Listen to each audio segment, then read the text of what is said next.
अस्सलामुअलैकुम, welcome back to my informative and educational channel ऐसे videos. तो यार कराची वालों के लिए खुशखबरी है कि उनकी जो इंटरव्यू की स्लिप हैं वो ऑलरेडी बहुत सारे लोगों को जो है ना रिसीव हो गई हैं और तकरीबन ऑल ओवर को मैसेजेस तो तक तमाम को डिलीवर हो चुका है, लेकिन स्लिप्स जो है ना किसी की अपलोड हो चुकी हैं, किसी की नहीं हुई हैं। तो परेशान होने वाली बात नहीं है। आपका इंटरव्यू प्रोसेस वैसे भी 15 तारीख से स्टार्ट है, तो जिन जिन की स्लिप्स अब तक अपलोड नहीं हुई हैं उनकी भी बहुत जल्द इंशाल्लाह अपलोड हो जाएगी।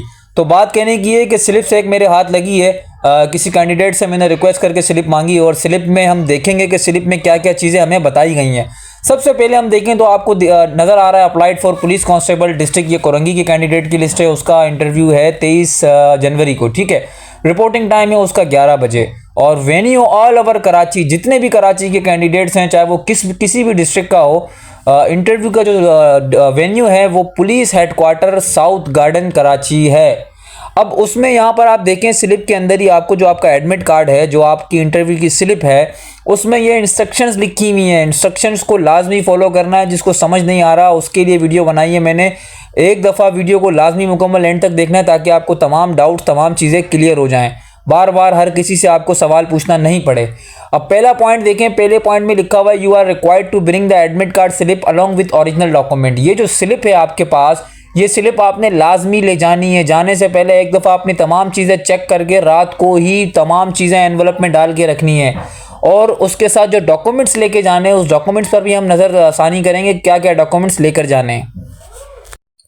तो भाईजान डॉक्यूमेंट्स में सबसे पहले नंबर पे आता है, अच्छा मैं ये जितने भी डॉक्यूमेंट्स की बात कर रहा हूँ ये तमाम ओरिजिनल डॉक्यूमेंट्स की बात कर रहा हूँ। मैं फिर कह रहा हूँ ओरिजिनल डॉक्यूमेंट्स, ठीक है। सबसे पहले आता है आपका CNIC आपके पास ओरिजिनल होना चाहिए। उसके बाद आते हैं एजुकेशनल डॉक्यूमेंट्स। एजुकेशनल डॉक्यूमेंट्स लिखने का बेसिकली मकसद ये होता है कि आपने जितनी भी एजुकेशन हासिल की है उन तमाम के डॉक्यूमेंट्स आप ओरिजिनल लेकर जाएंगे, ठीक है।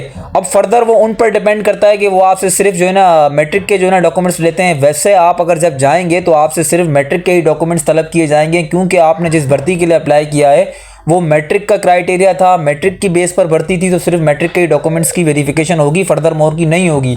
अगर कोई बंदा जंप अप करता है, कोई ज़्यादा आगे बढ़ने की कोशिश करता है, अगर वो अपने तमाम डॉक्यूमेंट्स ले जाता है, देखें वैसे एहतियात के तौर पर आप तमाम डॉक्यूमेंट्स ले जाएं अपने, ठीक है। और ओरिजिनल डॉक्यूमेंट्स तो सारे एनवलप में डाल के ले जाएं। क्लियर हो गया। मैट्रिक की तमाम चीज़ें आपने ले जानी, तमाम सर्टिफिकेट, करेक्टर, प्रोविजनल जो स्कूल से मिला है, किसी को अगर 2 साल का पक्का सर्टिफिकेट मिला है तो वो भी ले जाएं। ओरिजिनल मार्कशीट ले जाना बहुत कंपलसरी है मैट्रिक की, वो भी साथ लेकर जाएं, ठीक है। गुड हो गया। उसके बाद आता है डोमिसाइल और फॉर्म डी। डोमिसाइल तो सबको पता है डोमिसाइल क्या होता है। फॉर्म डी की ये फिल्म होती है भाई, जो PRC होता है। PRC 2 तरह के बनते हैं, एक फॉर्म C बनता है और एक फॉर्म D बनता है। फॉर्म C जो होता है वो होता है एजुकेशनल पर्पज़ के लिए और जो फॉर्म D होता है वो होता है जॉब पर्पज़ के लिए। अपने आपने PRC पर देख लेना है कि फॉर्म D लिखा हुआ है या नहीं लिखा हुआ है। अगर किसी का फॉर्म C बना हुआ है तो वो अर्जेंट बेस पर फ़ौरन अपना फॉर्म D बनवाए, ठीक है। क्लियर हो गया ये फॉर्म C और फॉर्म D का मसला। उसके बाद आता है option D, retirement order, 25 years of qualifying service, certificate of their parents in case of son daughter of serving retired employee of Sindh police. ये पॉइंट उन लोगों के लिए जो पुलिस वालों के बच्चे हैं। फॉर एग्जांपल बताया गया था कि जो ना 15 एडिशनल मार्क्स मिलेंगे पुलिस वालों के बच्चों को, अगरचे वो इंटरव्यू पास करते हैं तो पुलिस वाले के बच्चों को भी सिर्फ उसी सूरत में 15 नंबर मिलेंगे जब वो कम से कम 25 पासिंग मार्क्स इंटरव्यू में लेंगे, तब जाके उनको 15 नंबर मिलेंगे। अगर वो 25 मार्क्स नहीं ले पाते हैं तो उनको 15 नंबर भी नहीं मिलेंगे। और 15 नंबर भी इस शर्त पर मिलेंगे कि उनका जो वालिद मोहतरम है उसकी कम से कम 25 साल सर्विस होनी चाहिए और उसके बाद ये सर्टिफिकेट इंटरव्यू वाले दिन होना चाहिए, ठीक है। गुड हो गया। उसके बाद भाईजान 2 पासपोर्ट साइज फोटोग्राफ का कहा गया है, तो आपने 2 पासपोर्ट साइज फोटोग्राफ की जगह कोशिश करना है कि 4 से 5 लेके जाएं, ज़्यादा से ज़्यादा लेके जाएं ताकि आपको वापसी आना ना पड़े, घर का रुख ना करना पड़े। उसके बाद जो नेक्स्ट पॉइंट आपके पास लिखा हुआ है 1 set of photocopies duly attested bye a gazetted officer. भाई एक सेट फोटोकॉपी का किसी भी 17 ग्रेड के गवर्नमेंट अफसर से अटेस्ट करवा के लेके जाना, ठीक है। गुड हो गया, समझ में आ गई। अब डॉक्यूमेंट्स के अंदर एक शनाख्ती कार्ड की कॉपी होगी, एक जो है ना आपके मैट्रिक का सर्टिफिकेट होगा, मार्कशीट होगी, उसके बाद फॉर्म D होगा, डोमिसाइल होगा। बस ये तमाम चीज़ें आपने अटेस्ट करवा के ले जानी है और कोशिश करना है इसके भी 2 सेट बना के ले जाना, एक नहीं लेके जाना, ठीक है। गुड हो गया। उसके बाद एक पॉइंट और भी लिखा हुआ है bring a ball pen and clipboard for the essay writing 100 words of 20 marks in English and Urdu, Sindhi languages within 30 minutes on the day of interview.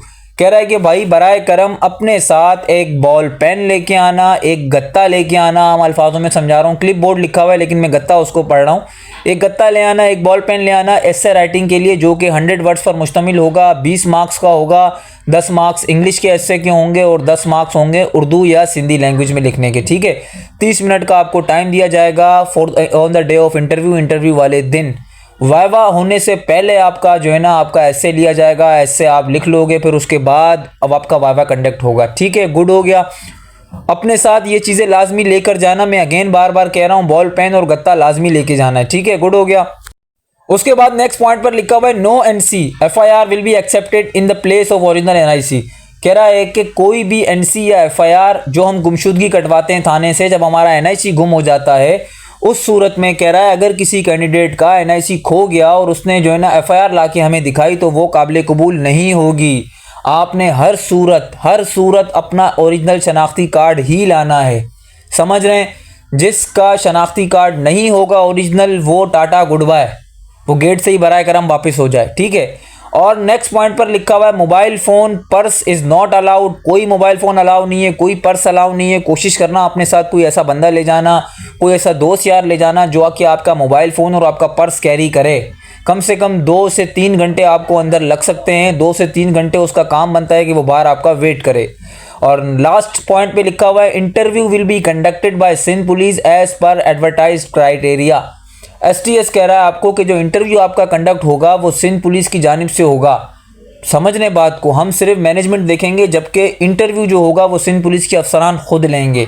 इससे पहले जो मैंने वीडियो बनाई थी उसमें आपको तमाम तर तफसीलात मैंने बता दी थी कि इंटरव्यू कौन कौन से अफसर लेंगे, किस किस डिस्ट्रिक्ट का कौन कौन से अफसर लेंगे, तमाम जो चेयरमैन था, जो मेंबर्स थे, वो तमाम चीज़ें मैंने क्लियर कर दी। ठीक है, गुड हो गया। ये थी इंटरव्यू की स्लिप जिसमें तमाम चीज़ें लिखी हुई थी।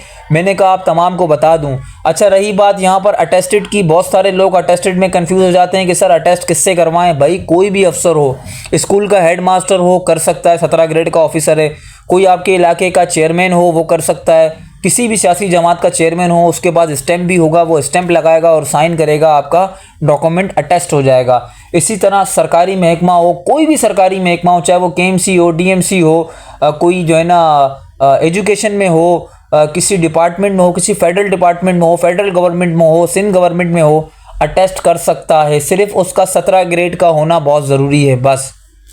उसके अलावा जो चीज़ें मैंने आपको बताई, ओरिजिनल डॉक्यूमेंट्स कोई कोताही नहीं करना। एक एनवलप ख़रीद लेना, बटन वाला एक एनवलप आता है प्लास्टिक के अंदर जो है ना, वो वाला एनवलप नया फ्रेश वाला ख़रीद लेना, उसमें तमाम चीज़ें अपने डाल देना।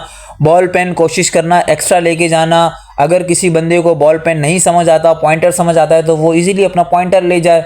समझ रहे हैं बात को? कुछ हेडिंग्स वेडिंग्स अच्छी करने के लिए कुछ ब्लैक और ब्लू कट मार्कर भी साथ लेके जाना। तो उम्मीद करता हूँ मेरी तमाम चीज़ें, तमाम बातें आपको अच्छी लगी होंगी। मिलते हैं नेक्स्ट वीडियो में भाइयों, तब तक के लिए अल्लाह हाफिज़।